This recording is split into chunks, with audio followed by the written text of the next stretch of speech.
Everyone knows the story. 476 AD, the last Roman emperor in the West, a kid with the almost comically ironic name Romulus. Augustulus gets the boot from a Germanic chieftain named Odoacer. And just like that, the Western Roman Empire, this giant of law, order, and power that had run the known world for centuries, just collapses.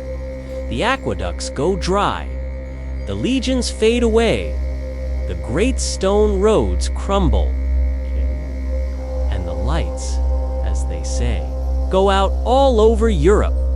What comes next is supposedly 1,000 years of ignorance and violence, an age so miserable that later, thinkers gave it that name we all know, the Dark Ages.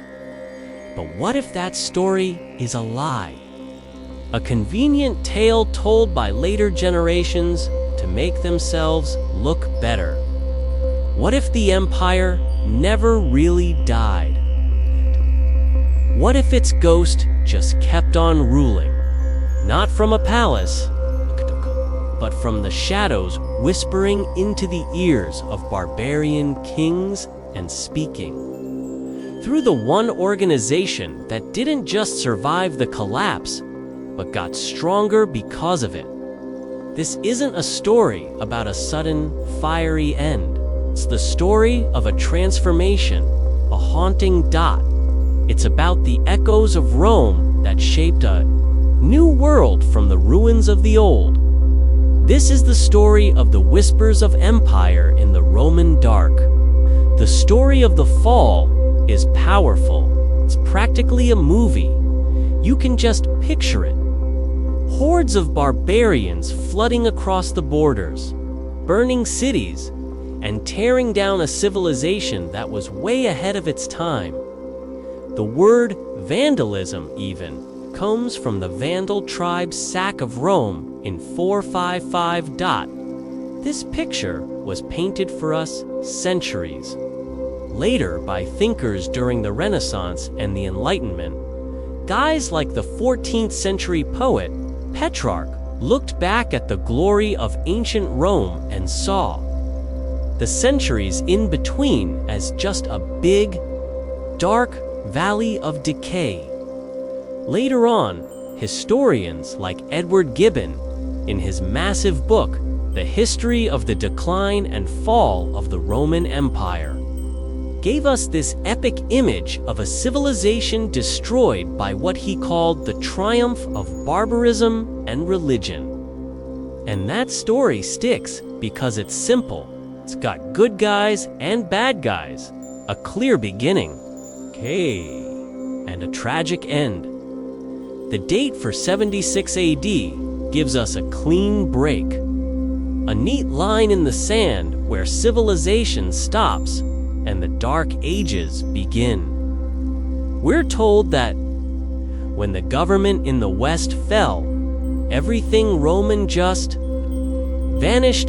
Trade networks that once stretched from Britain to Egypt just evaporated, and the economy tanked. People supposedly fled the grand stone cities for the countryside to scrape by. Literacy took a nosedive, and the brilliant systems of Roman law were just swept away by the crude customs of Germanic tribes. The world got smaller, scarier, and darker for generations. This was the story everyone learned.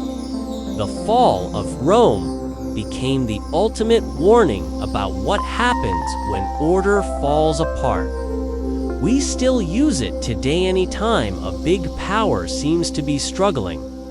You'll hear someone mutter about the fall of Rome. The idea is that Europe basically hit the reset button and wasted 1,000 years before finally rediscovering all that lost knowledge during the Renaissance. But here's the thing about that neat and simple story. History is never neat or simple. Modern historians, looking at all the evidence, have a radically different take.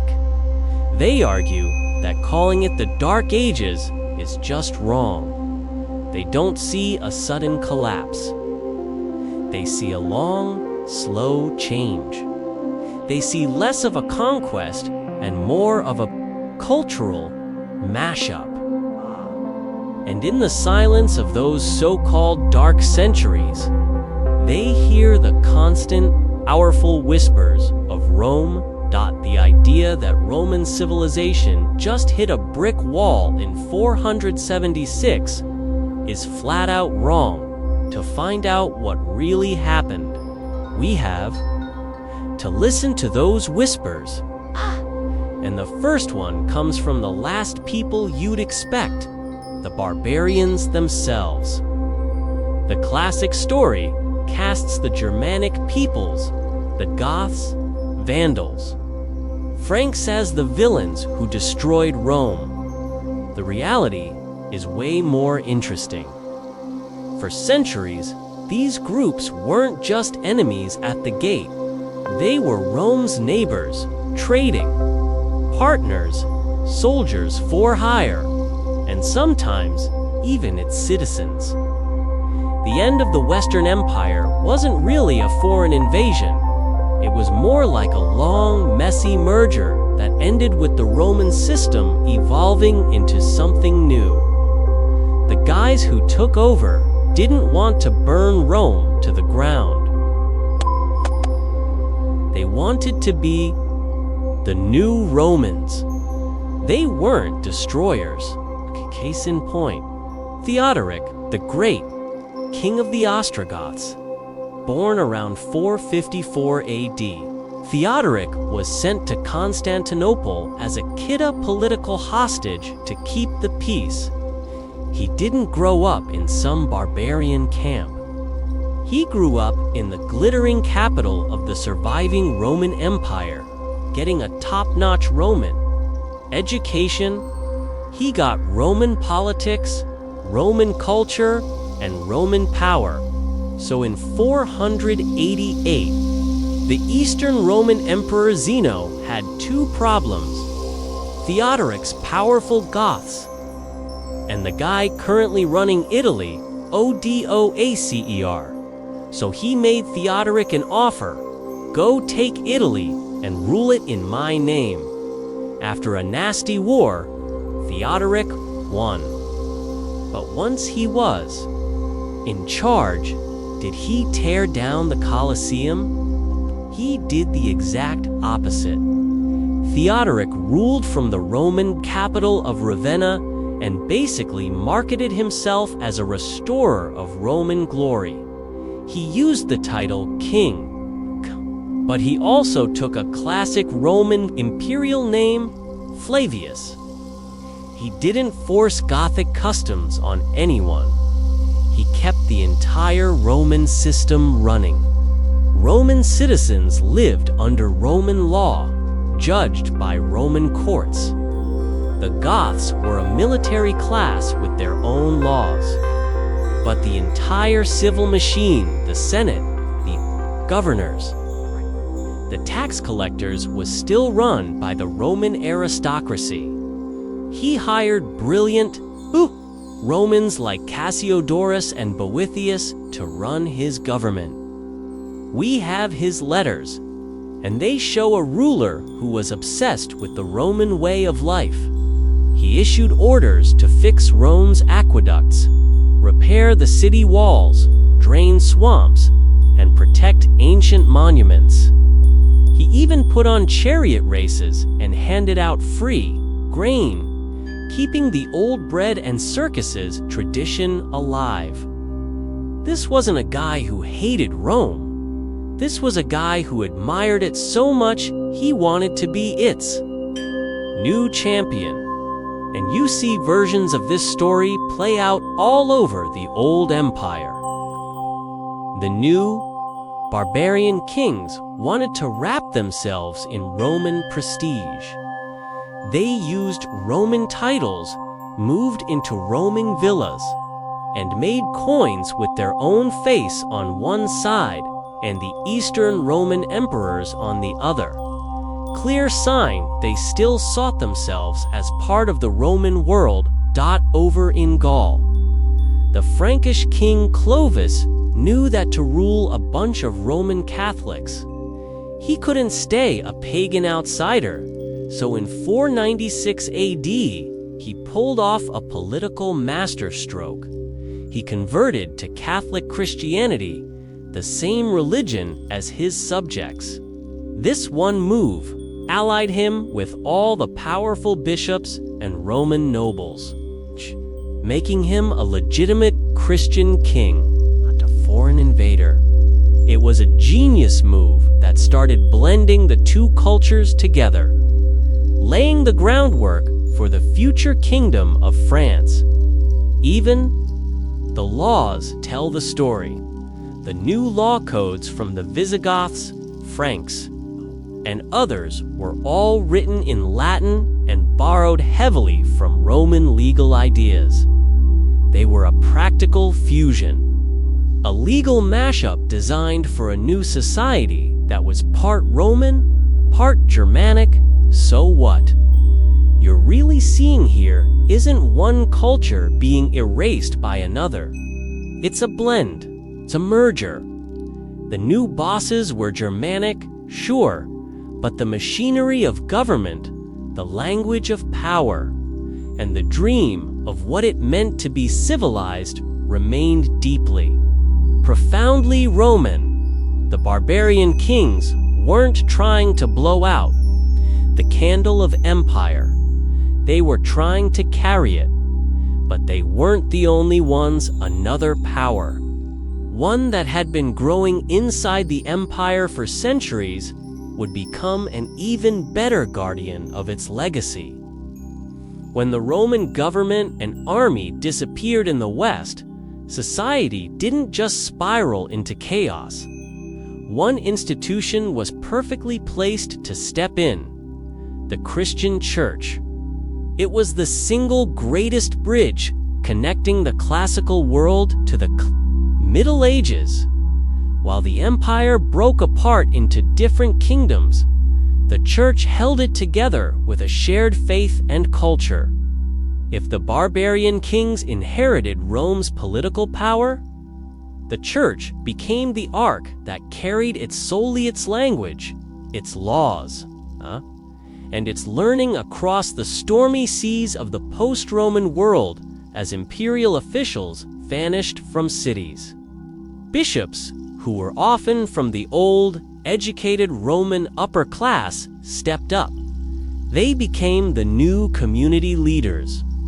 They organized food supplies, negotiated with barbarian warlords, managed property, and settled disputes. The Bishop of Rome, soon to be known as the Pope, started claiming a special authority as the successor to the Apostle Peter. Powerful figures like Pope Leo the Great, who famously stared down Attila the Hun in 452, showed that the church had a new kind of power, not of swords, but of moral authority.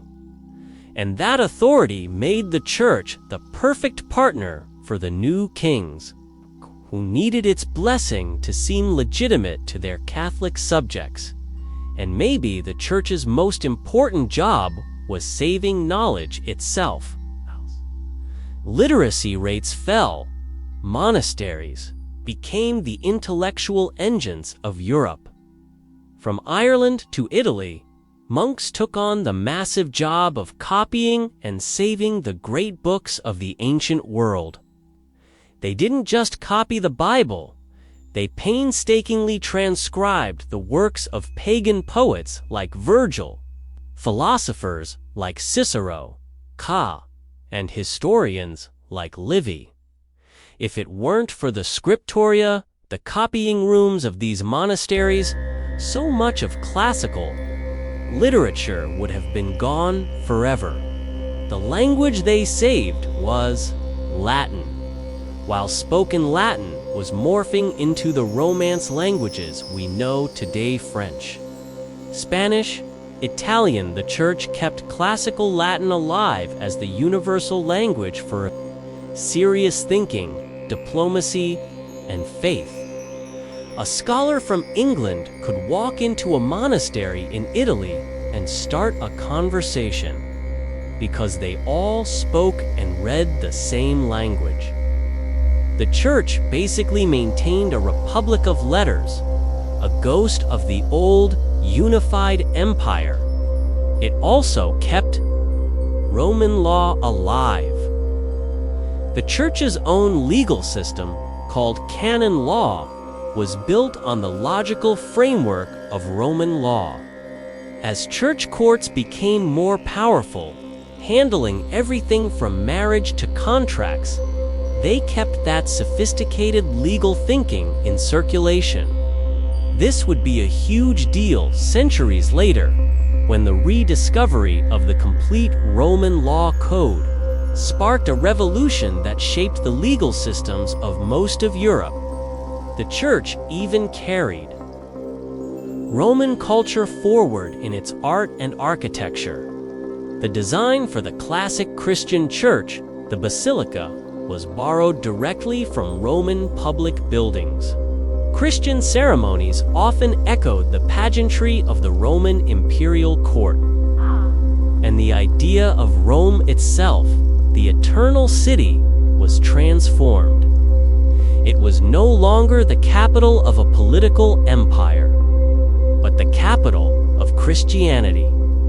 The home of the Pope, so the fall of the Roman state was perfectly balanced by the rise of the Church. It held society together, saved literacy and learning, and gave legitimacy to the new kings.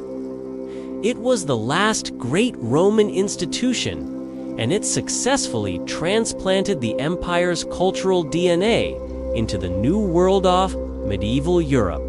The ghost of the empire didn't just speak through kings. It prayed in Latin. Now, while all of this was happening in the West, this messy, creative, chaotic transformation, we have to remember one staggering fact. For half the Roman world, the empire hadn't fallen at all. In the East, the Roman Empire was still going.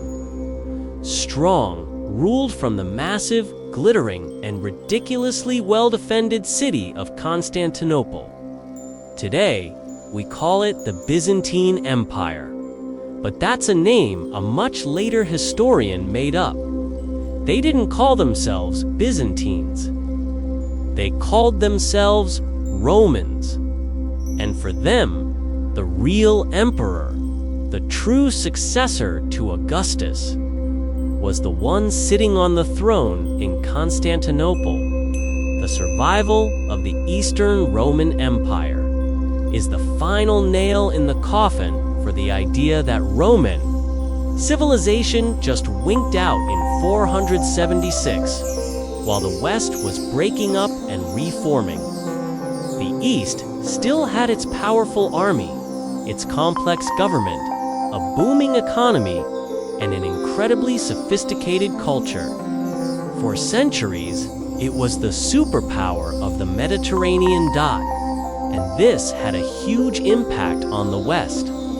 Those new barbarian kings often begged for formal recognition from the emperor in Constantinople, proving they still saw themselves as junior partners.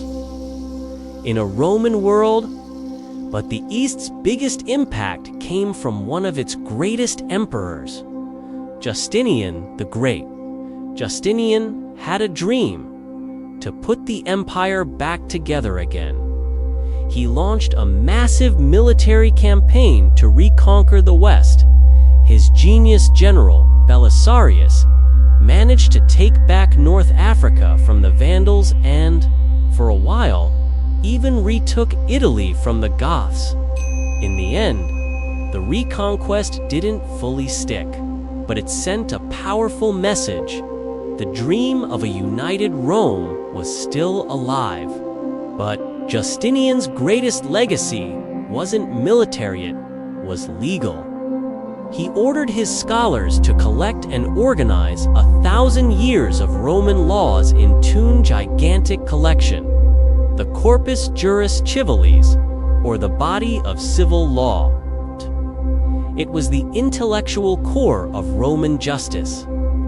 While it didn't have a huge effect in the chaotic West right away, its survival in the East was everything. When it was rediscovered in Italy centuries later, it lit the fuse for a legal renaissance, becoming the blueprint for modern European law.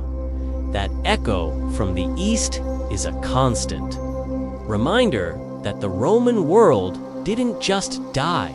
A huge, powerful part of it survived, carrying on its traditions and its knowledge.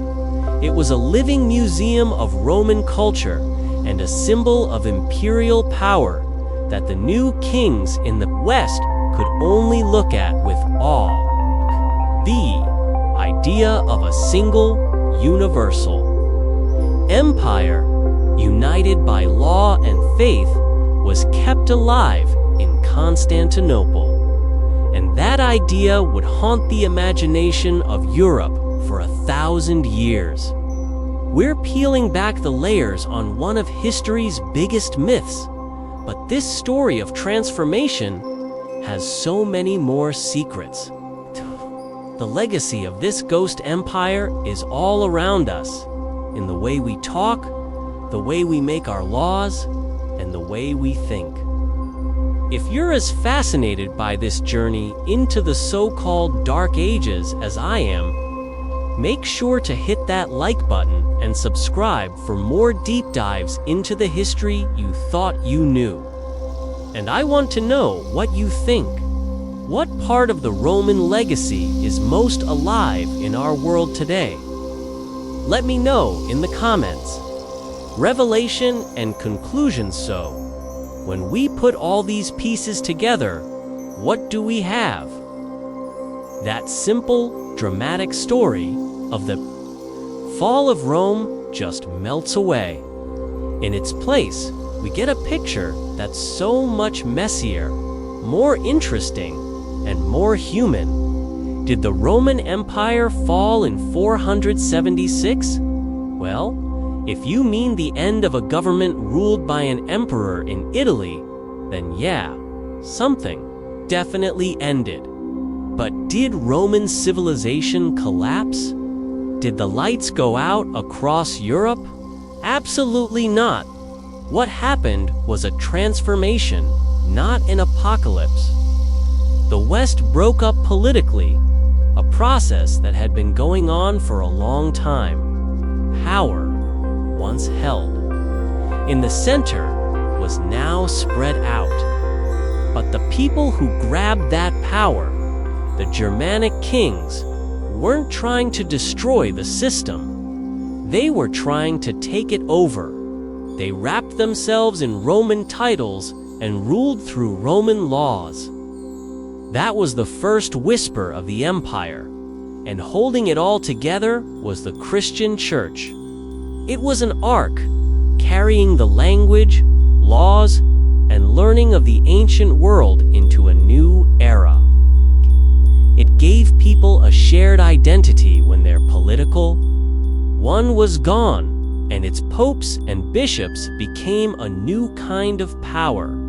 That was the second, louder whisper, and always in the background was the echo from the east, the living, breathing Roman Empire in Constantinople, proving that Rome was very much alive and kicking, and safeguarding the most advanced legal system in the world.